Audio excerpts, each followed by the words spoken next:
Does one kind of literature afford a more refined pleasure than another kind? Answer: I think the term dismay nicely encapsulates a reader's pleasurable response to a text.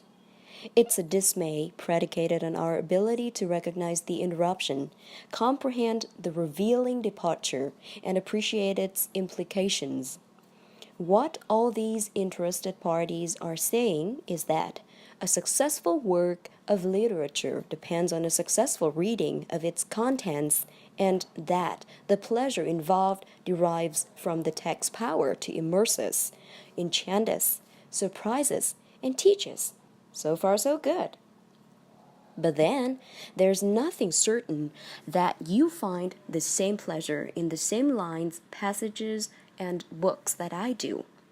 And it would be really difficult to compare the pleasure induced by Virginia Woolf with, say, that induced by Agatha Christie.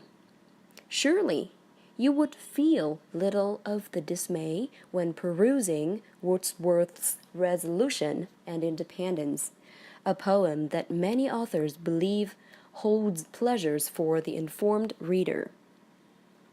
I mean, the reading of such works, where skill is conterminous with the recognition of what not only is well executed, devoid of cliches, sharp-worn observations, useless modifiers, etc., but also produces the dismay that depends on knowledge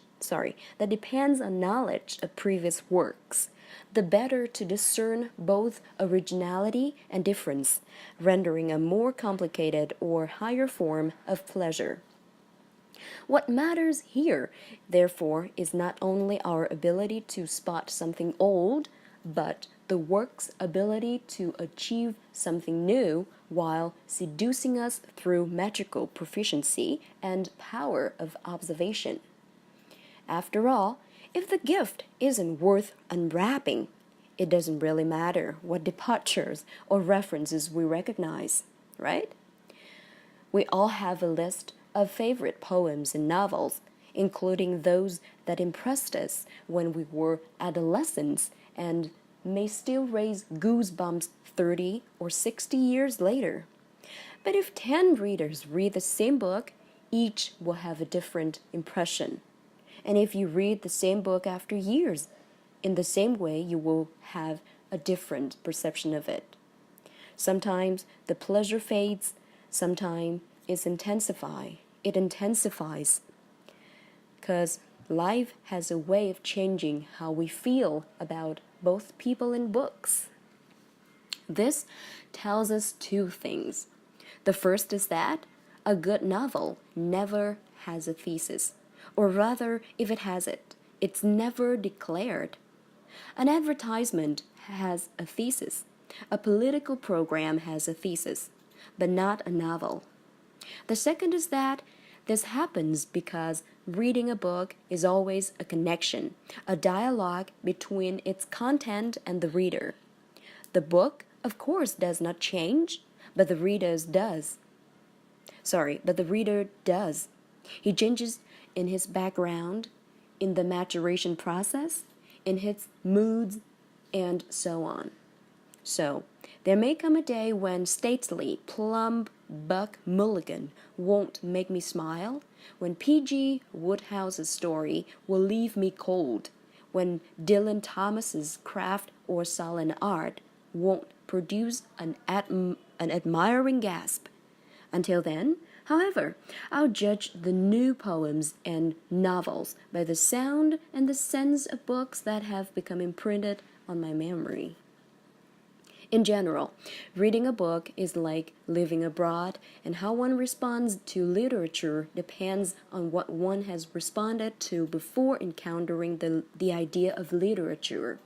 That is, we read before we've been taught what is supposedly good to read. And naturally, we do not all have the same inclination to read, or equal leisure to read, or, to be blunt, the same aptitude for reading. Not everyone is meant to enjoy books that require more discernment than White Fang, a novel by American author Jack London, and the name of the book's eponymous character, a wild wolf dog. Me? I'd like to enjoy White Fang again, but I think it's a non-starter. I place the blame partly on temperament and partly on my education. When I was 1 and 20 studying literature in 2010, I wasn't given much choice about what to read. It was Shakespeare and Milton. It was Donne and Dryden. It was as many of the Elizabethans and Augustans and Romantics and Victorians and Modernists as could fit on the syllabus. We were encouraged to read writers we didn't study in class in private. But I'm suggesting that those prose and poetry should be seen as historically situated, which revealed the leanings and swervings and divagations amongst various writers. What they taught me, what they inoculated in my brainstem, was an appreciation of a literary tradition that evolved as the world evolved, whose fluctuations in style and theme always spoke in some way to earlier works. And that is the end of my answer.